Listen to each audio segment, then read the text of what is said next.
और अब बात उस खबर की जिसे बतौर भारतीय नागरिक अगर हमने और आपने गंभीरता से नहीं लिया तो यकीन मानिए पाकिस्तान जैसी कंगाली से जूझने के हालात हमारे सामने खड़े हो सकते हैं।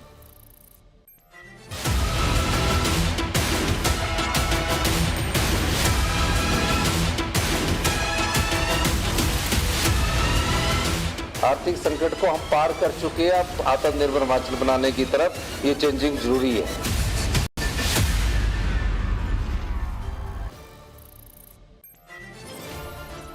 तो ये खतरा क्यों मंडरा रहा है कि अगर हमने सबक नहीं लिया जो हिमाचल में हो रहा है तो बहुत मुमकिन है कि भारत के दूसरे राज्यों में भी इसी तरह की घटनाएं होने लग जाए।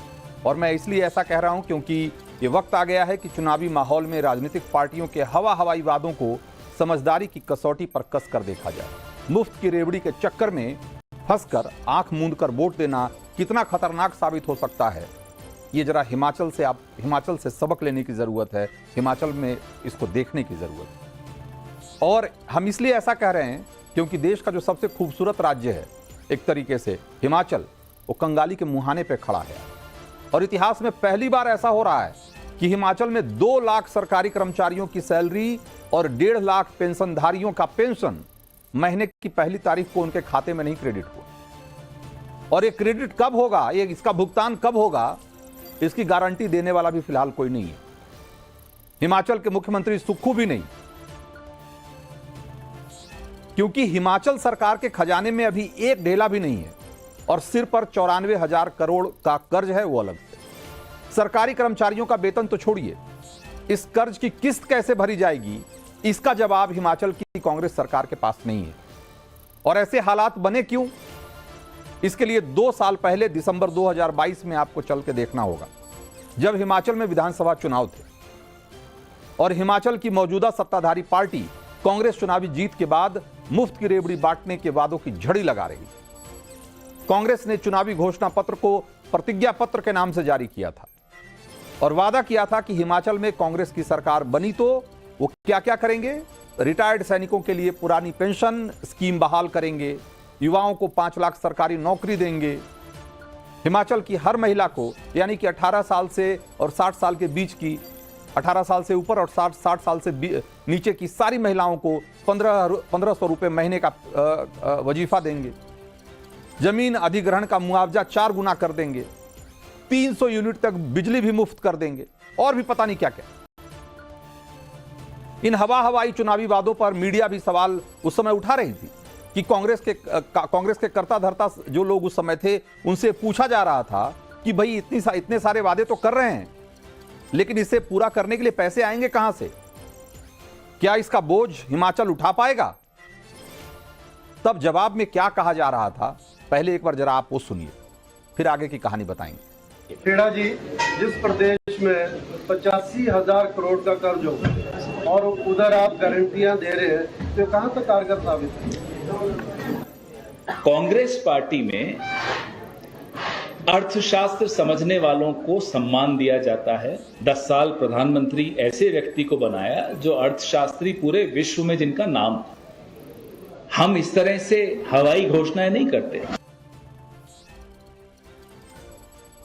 तो पवन खेड़ा कह रहे हैं कि उनकी पार्टी में अर्थशास्त्रियों की भरमार है और उनकी घोषणाएं हवाई नहीं है। लेकिन उन घोषणाओं का क्या हश्र हुआ वो भी हम आपको बताएंगे। और जो अर्थशास्त्र के पुरोधा उनकी पार्टी में हैं, उनसे सवाल किया जाना चाहिए कि इतने सारे अर्थशास्त्र के जानकार होने के बावजूद हिमाचल में आज ये हालत क्यों है, ये नौबत क्यों है कि लोगों को सैलरी, तनख्वाह और पेंशन भी नहीं मिल पा रही।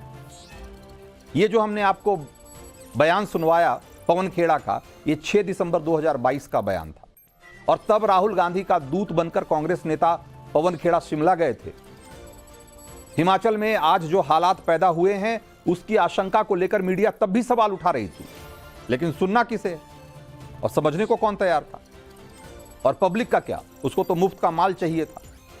और कांग्रेस हर हाल में हिमाचल की सत्ता पर काबिज होना चाहती थी, चाहे मुफ्त में बांटने के लिए खजाने में फूटी कौड़ी भी ना हो, कोई फर्क नहीं पड़ता है, सत्ता चाहिए तो चाहिए। अब हिमाचल के आज के हालात देखिए जरा। 2022 में हिमाचल में बनी कांग्रेस सरकार के अभी 2 साल नहीं पूरे हुए हैं अभी 3 महीने बाकी ही हैं, लेकिन हाल यह है कि 1 महीने का खर्चा जुटाना भी भारी पड़ रहा है सुक्खू सरकार को। हालात इतने बुरे हैं कि ना उगलते बन रहा है ना निगलते। हिमाचल के सीएम सुक्खू के 3 दिन में आए 3 बयानों को आप सुनेंगे तो आप समझ जाएंगे कि हिमाचल की स्थिति कितनी खस्ताहाल है। आज देश की वित्तीय स्थिति ठीक नहीं है। हमने प्रदेश सरकार की आय बढ़ाने और अनप्रोडक्टिविटी एक्सपेंडिचर कम करने का प्रयास किया है।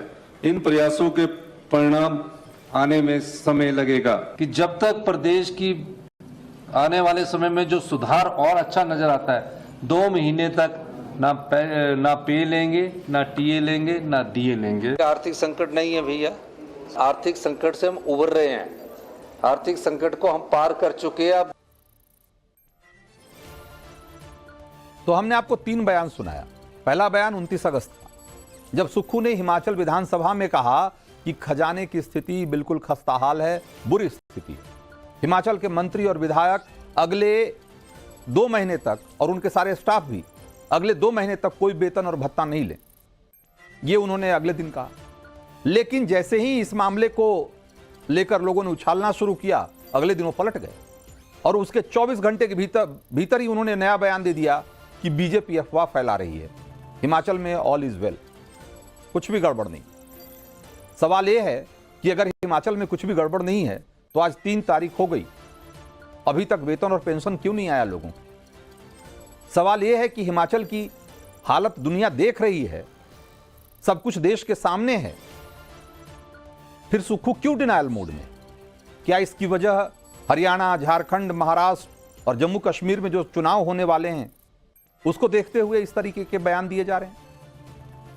आपको याद दिला दे कि कांग्रेस इन राज्यों में वही खटाखट वाला चुनावी दांव लगा रही है इस बार भी, जिसे कर्नाटक, तेलंगाना, केरल और पंजाब जैसे उसने सभी जगहों, यहां हिमाचल में भी उन्होंने भुनाया। हिमाचल की कंगाली का राज खुलने के बाद क्या कांग्रेस को आने वाले चुनाव में अपनी रणनीति ध्वस्त होने का डर सता रहा है, या राहुल की खटाखट सियासत का खोखलापन खुल जाने का डर कांग्रेस को सता रहा है, या राहुल को पीएम मोदी के बराबर खड़ा करने की कांग्रेसी कवायद की जमीन खिसकती हुई दिख रही है?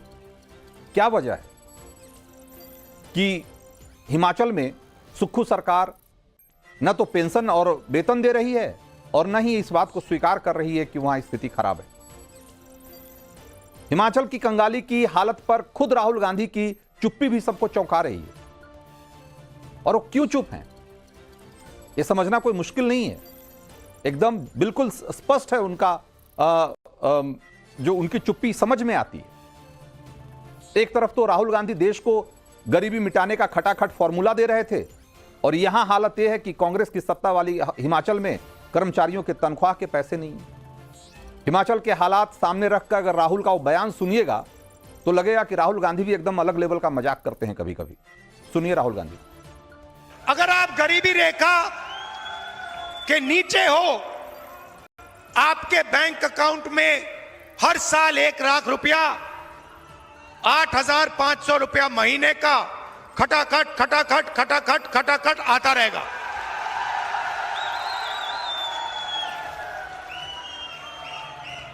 और एक झटके से हिंदुस्तान से हम गरीबी को मिटा देंगे।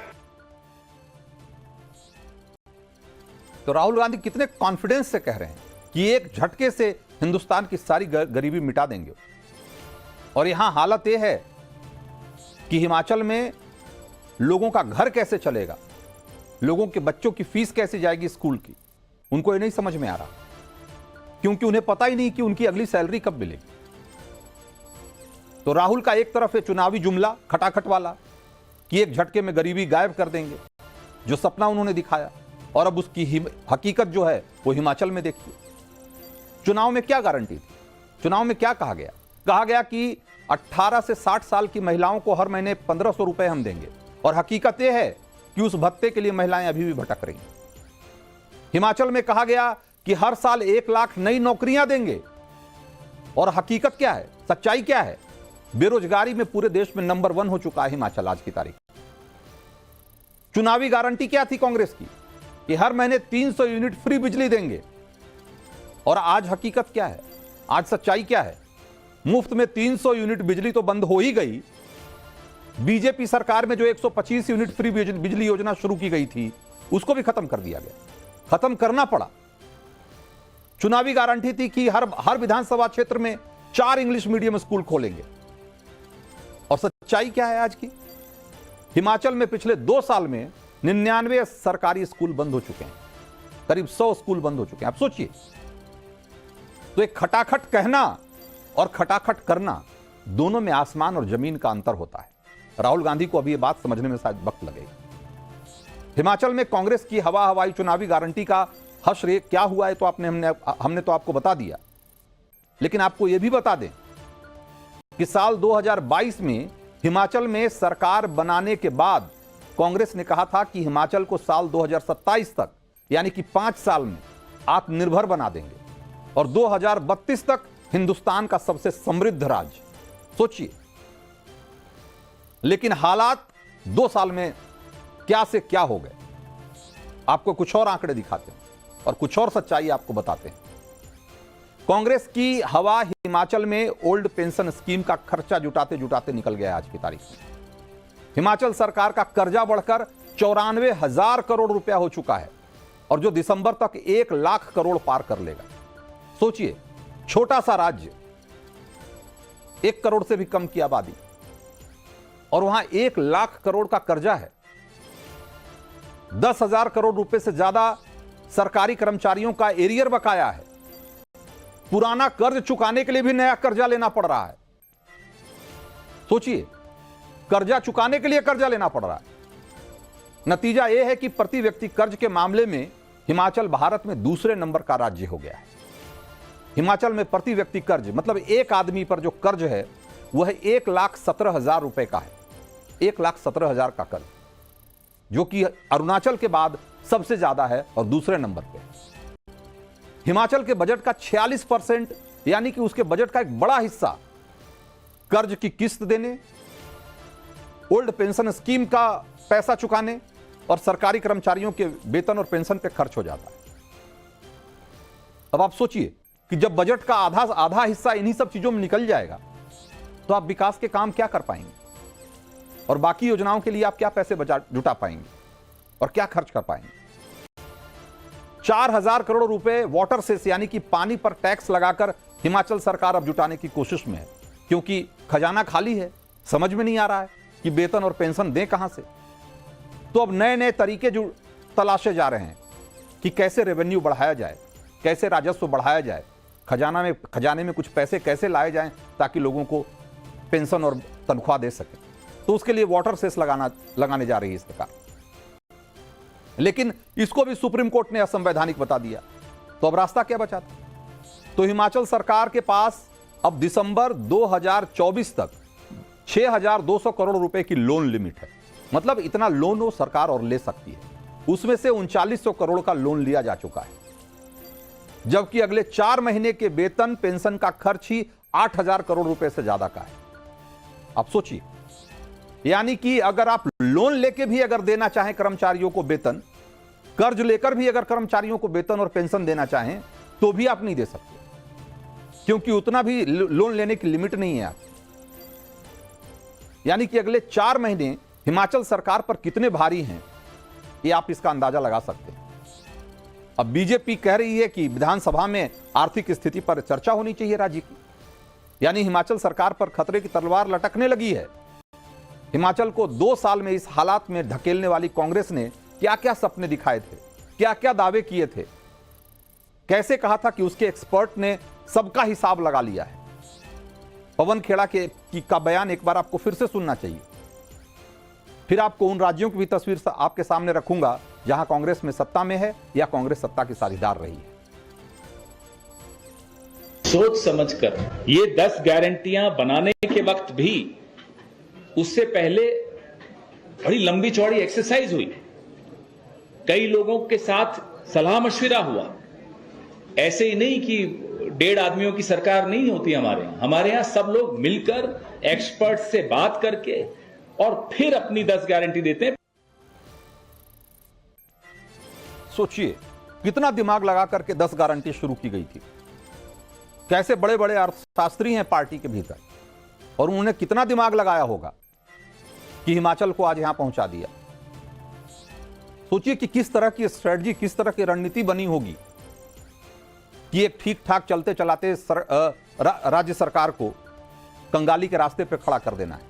इसके लिए कितना दिमाग लगाना पड़ता है और कितना दिमाग लगाया होगा कांग्रेस ने, तब जाकर के हिमाचल आज वहां पहुंचा है जहां आज है कि न उसके पास कर्मचारियों के वेतन देने के पैसे हैं और न पेंशन देने के, और विकास के काम तो खैर क्या ही खाक कर पाएंगे क्योंकि पैसे ही नहीं।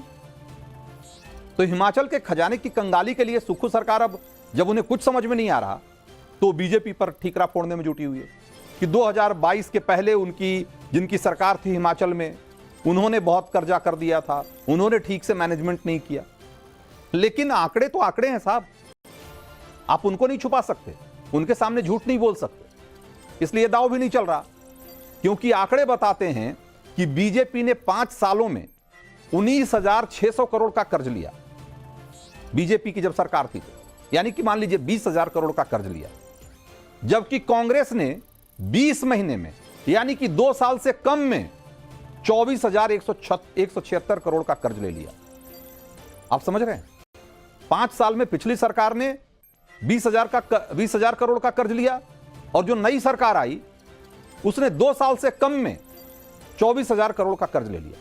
अब आप बताइए कि किसका मैनेजमेंट अच्छा है?